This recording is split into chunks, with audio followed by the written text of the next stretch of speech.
Confession from a Labubu doll. They say toys can't remember, that we don't feel, that we're just painted grins, molded smiles, manufactured happiness sold to children who forget us in dusty corners. But I remember everything. I remember the first child who owned me. Her name was Mina. She picked me from the shelf because of my grin, the wide, sharp one that looked like I was about to tell a secret. Her mother said I was ugly cute, but Mina whispered, "You're special." I liked that. I liked her. First night she brought me home, she put me on the nightstand beside her bed. She giggled, tucked me under her blanket, and told me not to look while she slept. But I couldn't help it. I always look. That's what my face was made for. Eyes that never blink. Teeth that never stop smiling. I watched her dream. I watched her breathing change, slow and peaceful. I could hear her heartbeat through the fabric. It was beautiful, warm and rhythmic like the pulse of life itself. I wanted to be closer, so I moved. Just a little. At first it was only a twitch of my head. Plastic creaking against the pillow. She stirred, but didn't wake. Then my arm shifted. Then my grin grew wider.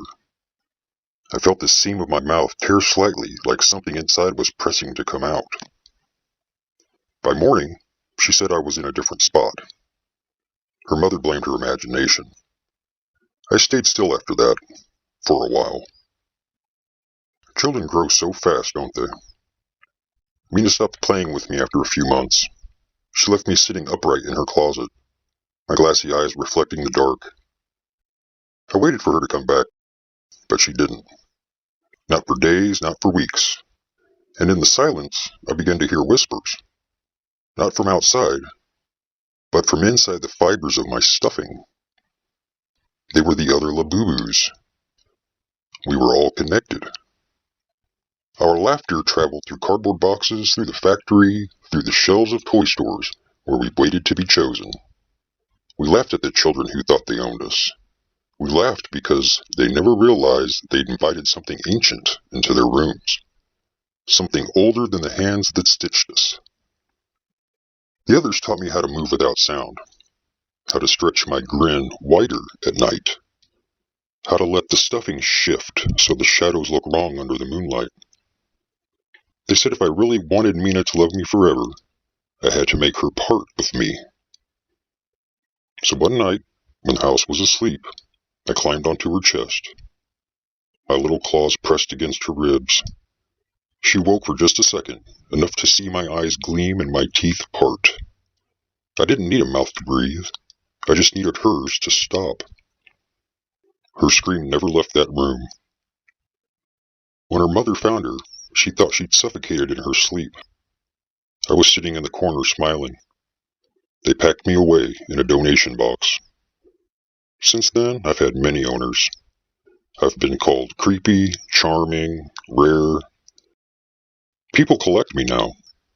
Adults display me behind glass next to others like me. Our fixed grins reflecting each other in endless rows. They think I'm valuable. They think I'm harmless. But at night when the house goes still, when the collector finally sleeps, I climb down from my shelf. I leave little scratches on the wood floor. I press my cold head against their ear. I whisper the same thing I whispered to Mina, the same secret all Labubu dolls share. We were never toys, we were vessels. And when they stir, half awake, hearing that tiny giggle in the dark, they never realize it's already too late. Because by then, my grin has widened again, and I've already begun to move.